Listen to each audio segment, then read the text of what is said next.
right, Gavin. Clink. So, It's been a while. it's been a while, We've posted, emulated by the fact that I have way less hair. You have a beard. I just realized that. I just realized that this is the first time they're seeing your Viking haircut. So, this might be a bit of a shift in perspective because we're both coming in looking drastically different than we have previously. We had a really busy, what it was like 2 weeks, 3 weeks of work. 3 weeks of work. And like I told you, I was like, couldn't come at a worse time, and I completely forgot about it. In which I was like, we were both working constantly. And we're picking up with the last movie that we saw. I don't want anyone to be worried. We're still going to catch up to the biggest and the best in between. Yeah. Even if it means that we got to see a couple of them when they come out to streaming. But we're still going to get back to it. But we're going to start with the movie that we both got done and actually stood up, clapped, and said, this is the best movie of the year in Death of Robin Hood. Yes. We both looked at each other. I think our reactions during the movie were hilarious. Oh my gosh. And in sync without having to try to have them be in sync. Yes. I mean, we obviously have a vibe of what type of movies we love. I mean, I like, Nordic, like Irish culture type of stuff. I mean, that's just like type of my thing. You also love those types of movies. And I was really excited for this movie coming into it. And I personally felt like it lived up to my expectations and then some. Oh. I'm a really big fan of movies that have great writing, have great cinematography, but also are like super philosophical. I mean, ever since I started reading Red Rising, I mean, that has gone up tenfold. And then I have also started reading The Sword of Kaigen. So it's like I've gotten into reading, so I like, philosophical tales. I love philosophical characters. I love characters that have gone through something and then try to obviously redeem themselves or go through that hardship and have to live through that hardship and then become a better man. That's what this movie is. That's what this movie is. And it was executed perfectly. And the really tough thing for us is we got done with this movie and we were the only two people in the theater. And we saw this, to be fair, at like noon on a Wednesday or a Tuesday or something. So when we go to movies at that time during the week, there aren't that many people in the theater, but we thought, surely, it's summer. Yeah. There's got to be some more people. Yeah. And this movie was so good. It's got to be fuller than this. So we looked up reviews. And this is where we run into a bit of an issue. There's a huge divide on this movie between fans and critics, which is not uncommon. I've included a nice little screenshot on our notes here.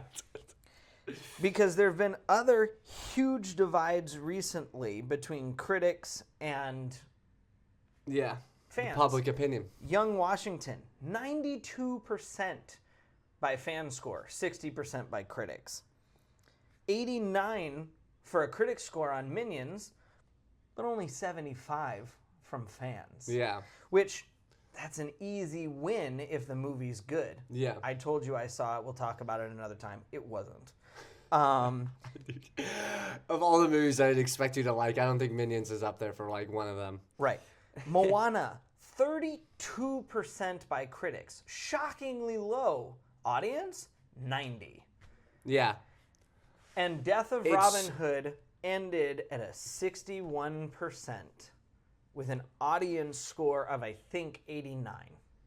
It got an 89% audience score? On the audience score, but the audience score alone.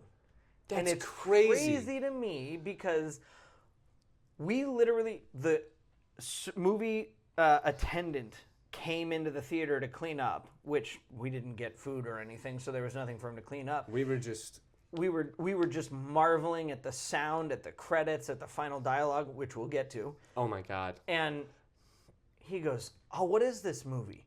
And we literally told him it might be the movie of the year. Yeah, we're not exaggerating. It's a top 5 movie for me, and I told you, listen, it might not be like, at first, I'm saying like number 1, but I rewatched Project Hail Mary, and then I was like, okay, well, like, I just have a more special connection with that movie just because I feel like I'm Ryland Grace.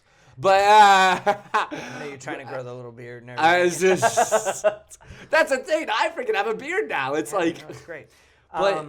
Yeah, it's crazy to me what's going on right now. It's nuts. There's so much divide, and I feel like things that aren't as good as what they are getting these astronomically high critic scores. Yeah. Like the Minions. I'm sorry.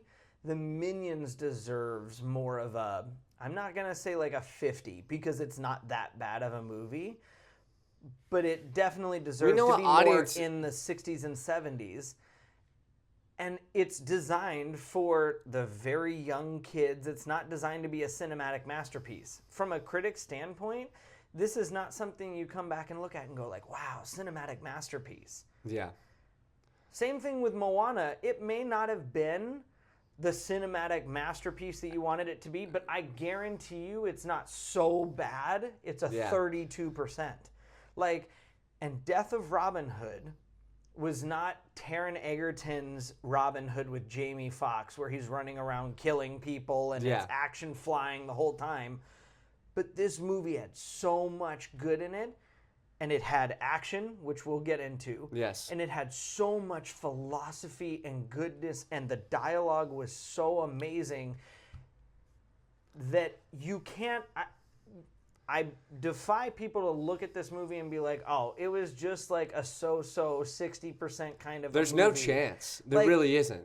I told you when we left the theater, I said there's a showing tomorrow. I'm going back to the showing tomorrow because I want to see it again and again in the theaters. And when it comes out on DVD, I'm buying the DVD because this will be a movie I watch several times throughout the year. It was that good. When it comes out on streaming, I sent a probably like 2-minute voice memo. I said, do not look at the critic score.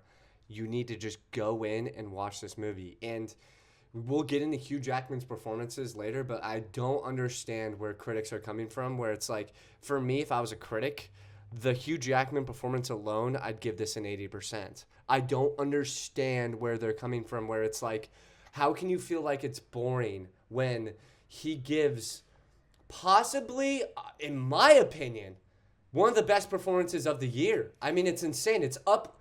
It has that emotional weight to it. It has, and the weight that he carries with gutting performance, and the weight it's so funny to me because I feel as though a performance. It raises the level of the performance when I can feel the weight of the character of what he's gone through when I haven't even seen what he's gone through. Well, and we only get a glimpse of it. Exactly. Which, by the way, let's pivot for a quick second. The first 45 minutes of this movie are so brutal. Brutal.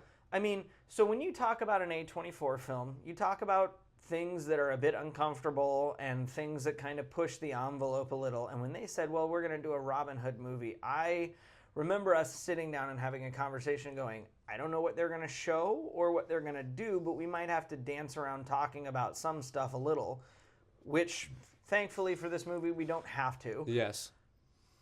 But oh my gosh, the violence. There was one scene where he takes a knife and puts it through a door into a guy's hand, kicks the guy and the door open, and then rips this guy's hand clean in half off the door, and then grabs fingers on either side of his hand and rips his hand in half, and then takes a lit torch and shoves it down this guy's esophagus. And that's only part of the first scene. I mean, the violence in this is epic, it's intense, and it's near constant for the entire first 45 minutes of this movie. I mean, let me just say the sound of this movie, unbelievable. I mean, when we're talking about, if you want an air, like I'm truly believe this, the sound of an arrow clattering flesh or a door or a wall or a tree. When the arrow hits that kid in the back of the head, you can hear his skull fracture. It's and we're not in Lincoln Square like IMAX theater No. either. We were in a AMC, just a standard theater. Small intimate theater. I mean, from the start of the movie, you already feel the tone. And from the first kill and from the first sound and from the first action, you already are like, okay. I immediately like turn to you and I go, this is going to be like the best movie ever. I mean, it was truly an experience that first 45 minutes, and we both looked at each other and said, if we don't see any other action in this movie, like I'm completely fine with it, because we already saw where the movie was going. Right. Well, and it gives you such a sense of, if this is what Robin Hood was capable of in his 50s and 60s at the end of his life, just imagine what he was capable of when he was in his 20s and his 30s. When he was so much more physically able than he is now in his elderly age, at the end of his life, trying to die. And it gives you such a scope of his character in that short little interaction, just trying to help out with a friend, and the weight and the totality of it all brings it together in that short amount of time. That, like, I didn't find myself throughout the rest of the movie going like, oh man, when is he going to fight somebody else next? No. Like, no, I got it. I got the picture. I got what I needed out of it. And honestly, it would have slanted his character. It would have kind of ruined some of the storyline if at the end of the movie Robin Hood goes out in a blaze of glory and all of that. Like, that would have been a terrible ending. Because that was the first 45 minutes of the film. It's literally him getting pissed off that he's like, no. He's like, that was the whole purpose of my death. They went to go deliver him the final blow leading him to his death, and when he didn't, because his friend rises up from the ashes of a burning house and saves his life. Bill Skarsgård as Edward, by the way, didn't even recognize Bill Skarsgård. No. He filled out a bunch, grew a beard, got lots of hair, and he did a phenomenal job. His accent, everything. I mean, it's just unbelievable. Bill Skarsgård has the way of disappearing into characters where you almost look at it and you have to go, okay, so no idea he was in this movie at all. Dude, no idea. I was shook. But man, he did an amazing job. I was like... Like when they announced him as Pennywise the Clown, and then you see the trailer and you're like, is that Skarsgård? Yes. Like, oh my gosh. But like, he did a great job. And like, you see him in Nosferatu and you're like, that's Bill? Yeah. Oh my gosh. But like... he does such a good job of literally disappearing into the character, so much so that you're like, yeah, that's him. I mean, now that I know, but like, he did such a good job with the character, and that's just him.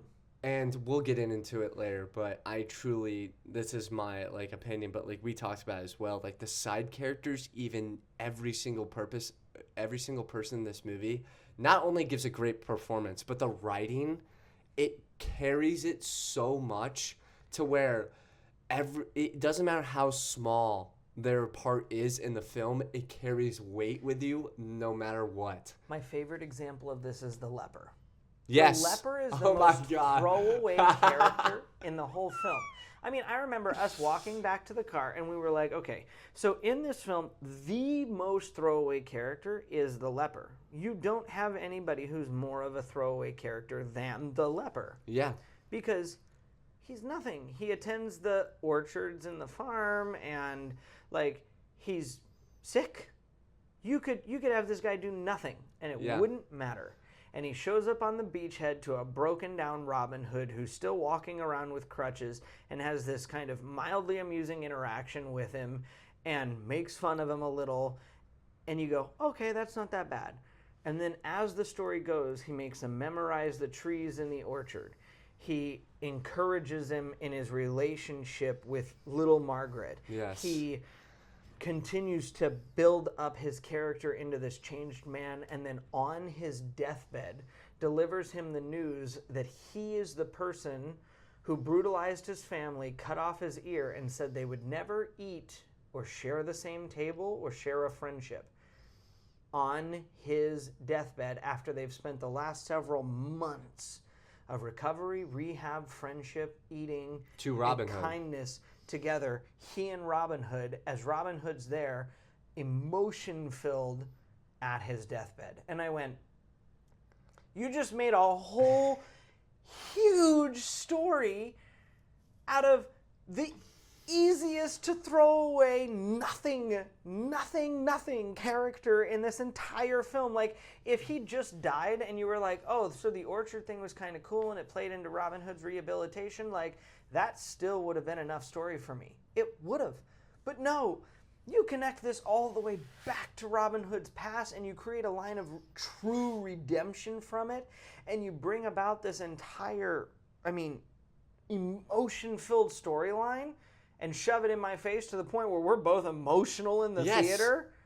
I mean, come on. on. Oh my God. From his rehabilitation, and the philosophical tale that takes on from an hour and 20 minutes. First of all, it feels like a completely different movie, but it works so well because I love those movies. We talk about it all the time, like focusing on the little things. Like, it doesn't have to be this super complex movie with multiverses and all this stuff and everything. Sometimes when you just keep it simple and you tell a philosophical tale of a man trying to deal with the issues or the mistakes that he made in the past or the person that he was, those are sometimes the greatest stories in cinema, and they mean the most to like people like me and you who are in our 30s or 20s and like mid 20s, and kids that are literally growing up like to be adults who are just getting into movies, and they watch this movie, and I swear when this movie comes out on streaming, It doesn't blow it's up, going I would to be blow shocked. up. It's just like Sheep Detectives, bro. Like, it literally is the same thing. People are like, oh yeah, I just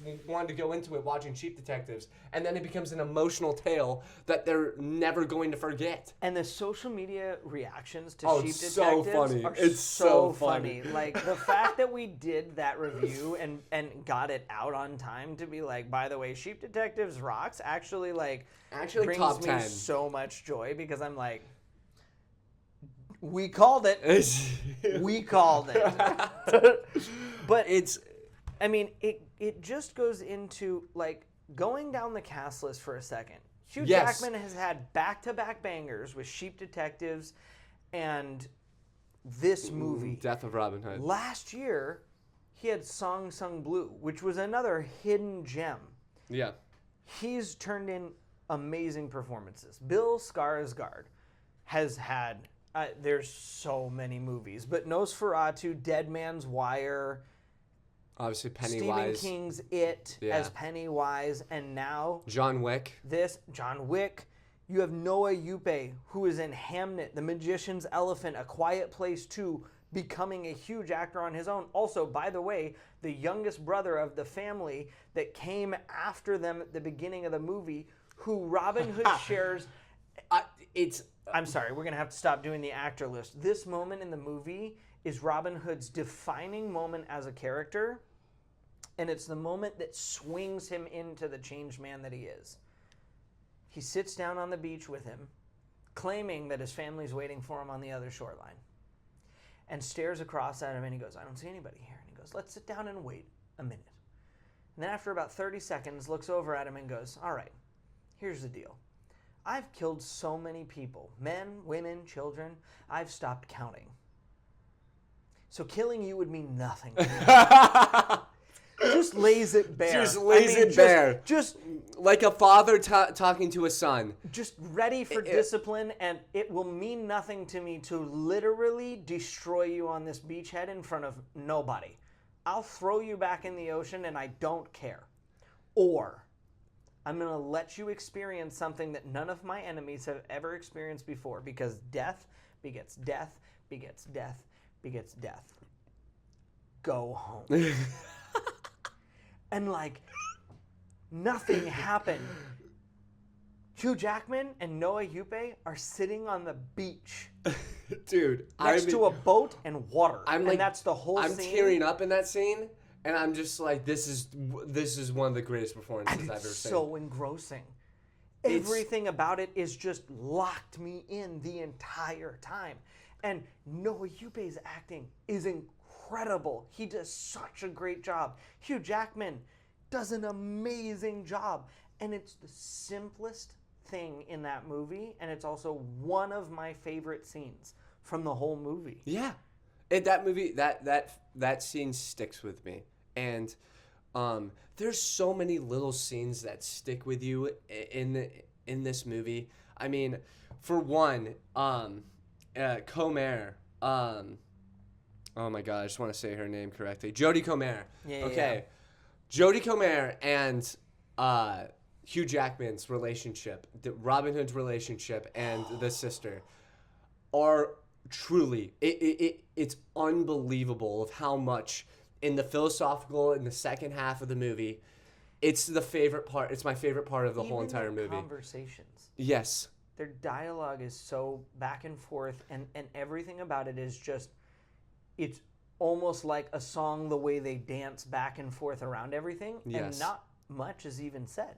No, and even there's just like little comedic moments of her rehabilitating him, and he's going through rehab of like trying to walk again, and then she goes, "The door's right there," and then, and then not only that, so it becomes a comedic moment, but then they turn it into this huge cinematic moment with him walking through, and then he's into almost like, it's almost like this man that we know, that we've seen from the first 45 minutes of what he's capable of and what he's gone through and the scars that he has. And then he goes in, and it's this bright place with children running around. And then there's obviously sisters, like taking care of, like aunts taking care of children. And it's this...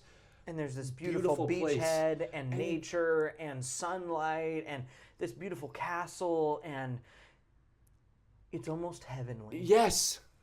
And I just go, this is wild. Because the tone shift in the movie is just, you automatically feel it.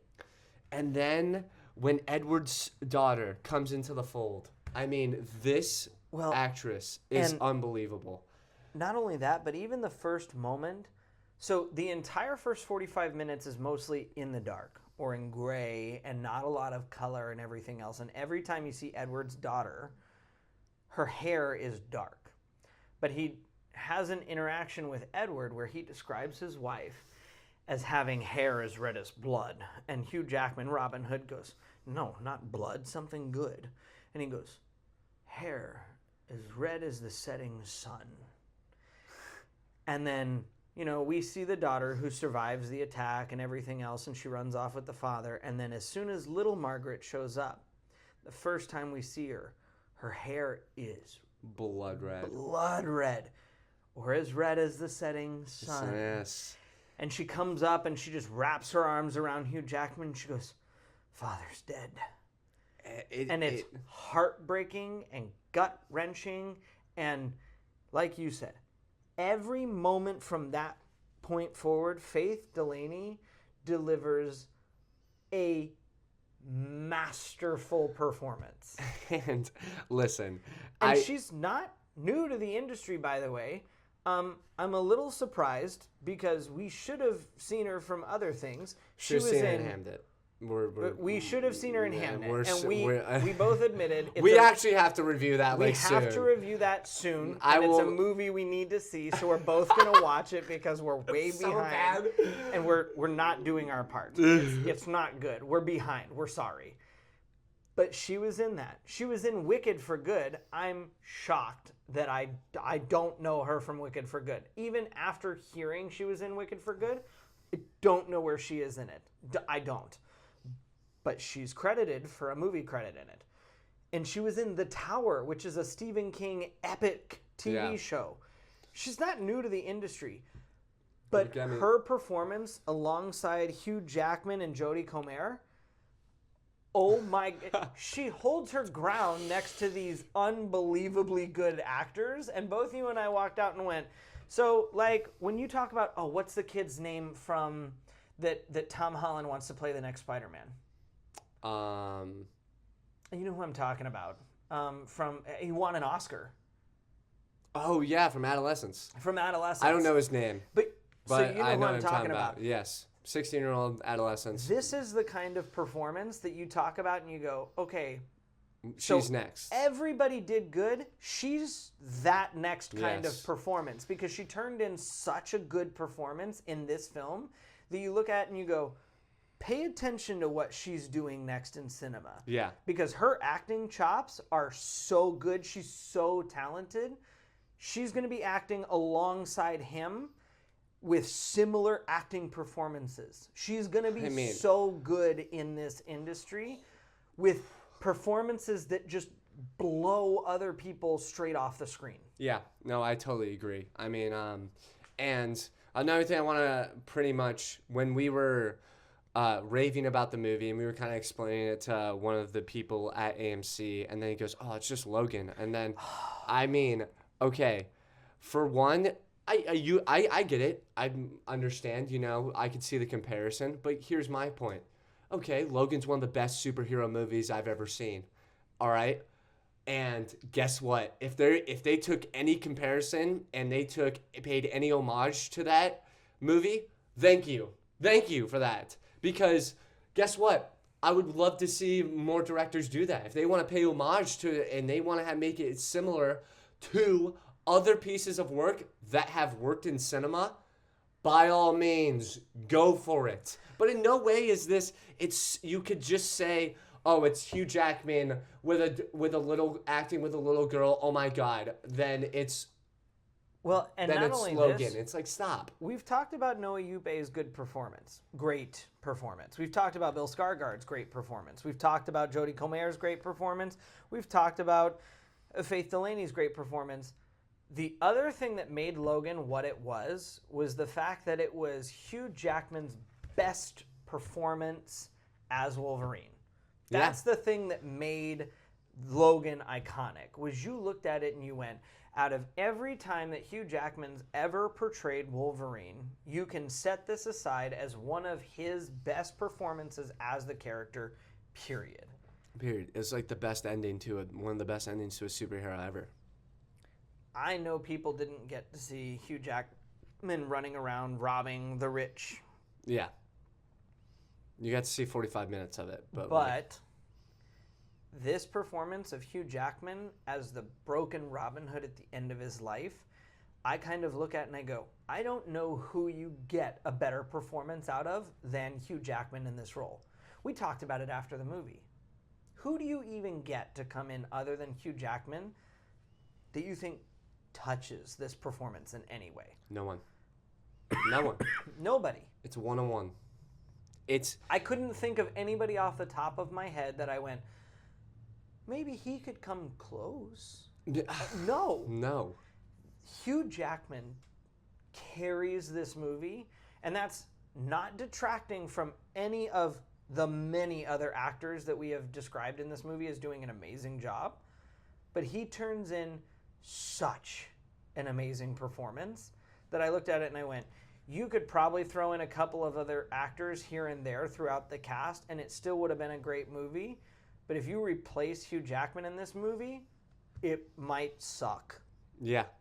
It might be terrible. It might be awful. It might be for some reason, what the critics saw, which is just insane to me. I mean, it really is insane. I mean, we have given the movie its flowers and everything. I'm really just confused on why the critics didn't like this movie, because this is almost like the definition of a critically acclaimed, like, phenomenal movie. And let's take it from the critically acclaimed. They have the cinematic masterpiece from a cinematic point of view. The Scottish countryside was beautiful in every shot. The castles, the night sky, the countryside in its full, the fog, the dark night scenes where you have the cottage on fire, the brutal battle scenes. You have his final scene, which we'll get to in a minute. You've got the raw emotions of characters, the rugged life of the monastery, and then you've got gutting performances by A-list actors. You've got up-and-coming performances. You've got large cinematic scale. You've got a score that elevates Oh my God. every single Everything. part of the I mean, movie. dude, there was they were traveling after the action of the first 45 minutes, and I immediately go to you and I go, dude, I'm gonna love this movie, and I immediately listened to the score while I was walking to Target, and I'm like sitting there. It was kind of like the Instagram or TikTok trend where it's like, what are you listening to? And I'm going, Death of Robin Hood soundtrack. It's just so. I swear. I mean, if you want to get prepared to go to war, if you want to have a just somber, chill, moment, it's truly amazing and so culturally appropriate for the movie. And that's what, like you just said, if you go down the list of critically acclaimed of what critics love and rave about, this is it. You're getting one of the best performances out of Hugh Jackman. You're getting when we're talking about sound and set design and epic, I mean, it is truly just amazing on all accounts. Well, and I mean, and the it's writing is philosophically engaging. yes. One Battle After Another got nominated and won a lot because it asked a lot of questions that provoked thought and answer. That's all this movie does.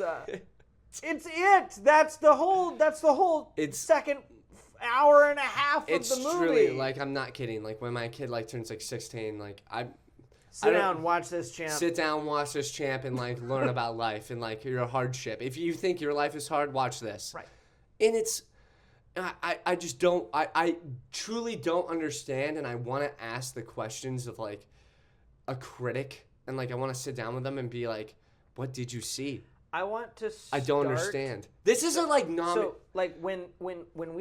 So when they submit scenes from movies for Oscar nomination, they submitted the argument between Timothée Chalamet and the girl that he knocked up for his Oscar nomination. Yeah. I want Death of Robin Hood Oh, man. to submit the final. Yes. As soon as she pricks his arm to do the bloodletting and his speech begins, I want the scene that they submit to start there. And then I want critics to sit there and tell me that the three actors involved in that scene, Hugh Jackman, Jodie Comer, and Faith Delaney, don't all deserve nominations based on that scene alone. That the set design, cinematic score, and the filmography don't deserve nominations all on their own, and that the story and original writing don't deserve nominations all on their own just based on that scene. It's mind blowing. It's one of the. I get it. The final scene because I know this is your favorite scene in the whole movie. I don't think I can give it justice because you do such a great job at reenacting the scenes. But truly, there's two scenes that really stuck with me, and it's after we're done with the first 45 minutes, and he's in recovery, and they do this cinematic scene of him just taking care of making an arrow, and I don't know why I just got emotional about it. I was just like, this is just so good, but the whole entire philosophical moment is between Delaney and Hugh Jackman's character. And their relationship and him teaching her how to shoot an arrow or him teaching her how to make a bow. And then that buildup of him and finding his purpose in life. And obviously the beach scene in which he has the philosophical moment. And his connection with Comer's character and the sister. And there's a lot of religion in this movie as well. And it I was asking questions to you about some of the things that they were talking about, but seriously, it's so good. It's great. And I forgot the story of Paul. Yes. It is Robin Hood's story of what he's trying to go through. Paul, the apostle, literally hunting down and murdering Christians, is encountered on the road by Jesus, blinded, and then taken to a home where he has to heal and recover before he's visited by one of the apostles. The scales fall from his eyes and he's able to see the world anew before he goes out preaching the good word of the Lord and spreading the good news. And it's the symbolicness of that preached through this story and taken side by side and everything else. And I remember Sister asks, "Have you ever heard the story of Paul?" And out loud in the theater, I went, "Yes!" And you were I was like, Gavin, you gotta calm down. And then you were like, I don't care. I was like, this is such good storytelling. You don't understand. Like, it's so good. Listen to me. The level of detail that is in this movie is just on another level. And I swear to God, if I imagine Mac watching this and I was like, he's like, I'm a little bit tone deaf. I mean, stop. Stop it, Mac. I can't with you right now. Because the ending, and one of the critics, like, because we were going through the reviews just raging, being like, what are they talking about? Right, this is ridiculous. You don't know. One guy, and it perfectly, like, encapsulated. He goes, 5 out of 5 stars, super philosophical, and you have to watch it till the very last scene. And the very last scene is one of the best scenes I've ever seen. And it truly is. As he gives Delaney's character, little Margaret, her bow. Her own bow that he finished crafting by hand so she could have the protection, the comfort, and a piece of him as her caretaker to hold on to for forever. He gives Sister the ability to let him go of his own accord and get revenge for her murdered husband and children. Yeah, we didn't even talk about that, too. Which is such a huge storyline. And he delivers a speech that both brings the sister comfort in killing him and love towards the child that he's now taking care of, and teaching her how to shoot an arrow as he is released from the burdens of this world. Fades out to white. And it fades out, and as soon as the arrow hits the ground, it was so, like, I just remember, I was getting teared up, like, just like thinking about it, and it sticks with me to this day. As soon as she pricks his arm to start the bloodletting, and you see the blood soak through the white satin sheets. Yes. And it's the symbolic nature of it. The close-up of him tearing, like, and getting eyes watering as he's going away. His hair billowing over the pillows, Margaret approaching the window and drawing it back and holding on to the grief, holding on to the pain. Sister above him, tears filling her eyes as she lets go of her pain as Margaret holds on to hers. What are we talking about, dude? I was like, I can't believe this. I don't understand how people aren't watching this and seeing every single moment of this and not just going, truly don't. What an experience. It might be, like, my favorite scene of the year. I mean, like, it's between that and the beachhead. And really, and listen to me, I will rage to anybody that thinks, like, don't get me wrong, people, I understand, like, Obsession is still, like, in my top 10, like, top 5s right now. It for sure is. It sure is, but if you really think that, like, Obsession is better than Death of Robin Hood, you're wrong. You're just wrong. You're wrong. You're not, like, a fan of cinema, like, truly. And I just don't understand it. Curry Barker, love the movie. Listen, Gosling, we just watched it again last night. It's still a great movie. It is. Yeah. Still got a little emotional. Still laughed a bunch. Still loved Rocky. Still loved everything. Yeah. It's not Death of Robin Hood. Yeah, like it's not. The emotional, and we just went into the details of it. How are people not seeing this? Like, it makes no sense to me. Like, what are you watching? Like, what are you watching to where you're like, this movie's so boring. Like, it makes no sense. I just don't. It's not out yet, and I still want to go watch it again tonight. That's what I want to watch tonight, and it bums me out that it's not out because Do you think if this movie came out in the early 2000s, like, it would have been, like, acclaimed as one of the great movies? If this came out anywhere between 2000 and 2011, it would probably be a treasured masterpiece. I don't understand. It's one of the best A24 movies I've seen. I think it's one of my favorite A24 have a similar reception as Sheep Detectives, where people are going to get it on streaming and actually watch it and go, oh my gosh, I can't believe this changes people's lives. Like, not kidding. Out on this in theaters. Not kidding. Like, this changes people's lives. Like, it changes you as a person when you watch this movie. And it's just It gives you, like, 7 life lessons that you just need to learn about. And it's crazy to me because, like, it's not like there's nobody in this movie.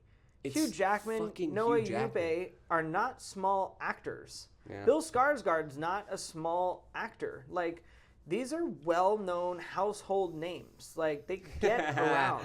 We're in an age right now where it's like where Hugh Jackman takes a fucking old Robin Hood role, and it's one of the best like philosophical masterpieces we've ever seen.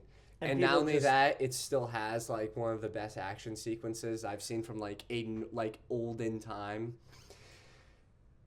From that period of time, I mean, I thought like it was just a fucking masterful. It was phenomenal. They did an unbelievable job doing absolutely everything they could, and like you said, the sound. I'm serious. The cinematography of it, everything brings you into it more. You know me, I kind of get like not necessarily nervous, but I'm like, do I really want to say that's like a top 3 movie when like people like didn't necessarily like vibe with it? But it's like, dude, I'm maybe I'll put Project Hail Mary above it right now just because I like vibe with like Ryan Gosling and you know, Grace and stuff, and like that was the first book I've like read, taking into account to my first book to movie adaptation, and ended up being amazing. So that one has a personal connection to me, but I truly like I don't know like where people are coming from where it's like, okay, you can give There Will Be Blood, you know, like that's like an example I'll give, which is an hour and 15 minutes longer than this movie. And we're looking at Daniel Day-Lewis, like, yes, like he gives it, but that movie drags. It is very long. And I understand, like, where, like, oh, wow, you're comparing There Will Be Blood and Death of Robin, how dare you? But it's like, no. But they're a similar genre of movie in the style that they're done in. Yes. And if you were to ask me, put a gun to my head and I say, watch Death of Robin Hood or There Will Be Blood, I go, listen, man, I'm taking...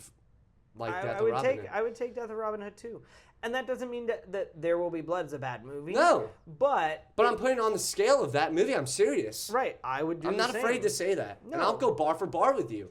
Like I will literally argue to my deathbed with that movie. In this generation too, with the attention span of people, I think if you really sat everybody down and said watch both, the opinion would be largely more towards Death of Robin Hood. Yeah, I do too. I mean, what our scores? Yeah, what's your score? What's your score? Dude, I'm gonna give it I'm gonna give it a 10 out of 10. I'm serious. I'm serious. And you literally said, Brett, this is the first 11 out of 10 of the pod. It truly is. And I don't understand. You can nitpick a couple of things. I guess you could say there's a couple of violent scenes that maybe were unnecessary, but bro, like if we're talking about the period of time and what this movie and the tone of the movie right from the start, if you didn't think that there was gonna be some fucking crazy violence in this movie, you gotta check yourself. All right? Yep. You got let to know right from the start. I mean, from the first kill, it's rated R. You know what you were coming into. From the first kill, we knew exactly what we were getting into, and we knew exactly how this movie was gonna go, and we both looked at each other and we said, if they continue with this trend of this movie and they go on this route, it's going to be perfect. And from then on, the ending scene for me is what gives this movie a 10 out of 10, man. It's so good. It gives validation to the whole entire hour and 20 of the philosophical journey philosophical journey that he goes on, and the life lessons that you learn from this movie. If you're in your like mid-20s, you're feeling a little lost, you're feeling like you need like a movie that obviously it's not going to be the best tone, but I'm just telling you, man, it'll get you going, and it will get you freaking being like, all right, let's freaking lace up my boots and fucking go out there and work. And truly, just a masterpiece. One of my favorite movies from Hugh Jackman. You can make the comparisons to Logan, fine. Logan's like one of the best superhero movies that we've seen in our lifetime. Our generation, yeah. And one of the best endings to a character. Like, yeah, that's what's funny to me. Okay, you want to compare it to Logan? Guess what? Those two movies have two of the best. He knows how to end a character. He knows how to freaking end a character, baby. He knows how to cap him off. I mean, my God. It is a 10 out of 10. I loved it. It was a great experience. I don't know what you could have like wrong with the movie. This is my 11 out of 10. I'm still sticking by it. Yeah. It's been weeks since we've seen it. I have seen 8 or 9 movies since then, and everything else has just reinforced the idea of it's still an 11 out of 10. If anything, the other movies have helped me go back to the fact that I go, it it's more of an 11 out of 10 If you now. really think Backrooms is better than Death of Robin Hood, I will slap you in the face. Listen, That's just, I like Backrooms. I liked I liked Obsession. it. I liked liked them. Project Hail Mary. I liked Supergirl. I mean, I liked a lot of movies. I loved Death of Robin Hood. I mean, it was just truly a great experience. And I'm happy that we got to watch it together because we normally, like, I had the We day don't off. get the opportunity to, but But my God, what a movie to pick. And I was, I'm glad we went to go see that one. Yeah. I mean, It because left theaters really quickly, but could you imagine, like, I think it just enhanced my experience too because we both were the just. theater viewing experience was so worth it. Those of you who are watching it on streaming are missing out on some of the sound, Yeah. on some of the experience, the screen size. Like, it's still going to be great watching it on streaming, but boy, the theater experience is just something else. I mean, the writing is just crazy. Yeah. Watch Death of Robin Hood. It's well worth your time. And we'll probably be like one of the two that is just like, oh wow, these people are the only ones going to be. I'll defend it with my life. That's right. I'll defend it with my honor. Yes. What a movie!